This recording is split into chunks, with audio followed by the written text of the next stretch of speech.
അഭിമന്യു വധക്കേസിൽ വിചാരണ ഒക്ടോബർ 15-ന് ആരംഭിക്കും. എറണാകുളം പ്രിൻസിപ്പൽ സെഷൻസ് കോടതിയാണ് വിചാരണ തീയതി പ്രഖ്യാപിച്ചത്. 18 ദിവസത്തിനുള്ളിൽ സാക്ഷി വിസ്താരം പൂർത്തിയാക്കും. വിചാരണയുടെ ഭാഗമായി 156 സാക്ഷികളെയാണ് വിസ്തരിക്കുക. SFI നേതാവ് അഭിമന്യുവിനെ കൊലപ്പെടുത്തിയ കേസിൽ കുറ്റപത്രം സമർപ്പിച്ച 8 വർഷങ്ങൾക്ക് ശേഷമാണ് വിചാരണ തുടങ്ങുന്നത്.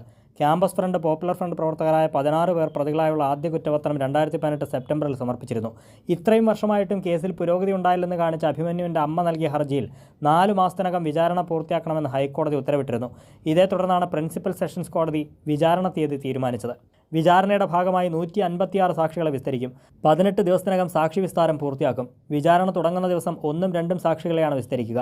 തുടർന്നുള്ള ദിവസങ്ങളിൽ മറ്റ് സാക്ഷികളുടെയും വിസ്താരം പൂർത്തിയാക്കും. വിചാരണ തുടങ്ങുന്നതിന് മുന്നോടിയായി പ്രതിഭാഗം ആവശ്യപ്പെട്ട രേഖകൾ പ്രോസിക്യൂഷൻ കോടതിക്ക് കൈമാറിയിരുന്നു.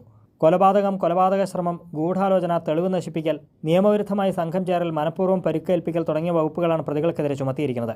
മഹാരാജാസ് കോളേജിലെ 2ാം വർഷ ബിരുദ വിദ്യാർത്ഥിയും SFI യൂണിറ്റ് സെക്രട്ടറിയുമായിരുന്ന അഭിമന്യുവിനെ 2018 ജൂലൈ 2-നാണ് പോപ്പുലർ ഫ്രണ്ട്, ക്യാമ്പസ് ഫ്രണ്ട് പ്രവർത്തകർ കൊലപ്പെടുത്തിയത്. കോളേജിൽ നവാഗതരെ വരവേൽക്കാൻ പോസ്റ്ററും കൊടിതോരണങ്ങളും തയ്യാറാക്കുന്നതിൻ്റെ ഭാഗമായി ചുവരിൽ വർഗീയത തുലയട്ടെ എന്ന അഭിമന്യു എഴുതിയതിൽ പ്രകോപിതരായ ക്യാമ്പസ് ഫ്രണ്ട് SDPIക്കാർ പുലർച്ചെ ക്യാമ്പസിലെത്തിയായിരുന്നു കുത്തി കൊലപ്പെടുത്തിയത്. കൈരളി ന്യൂസ്, കൊച്ചി.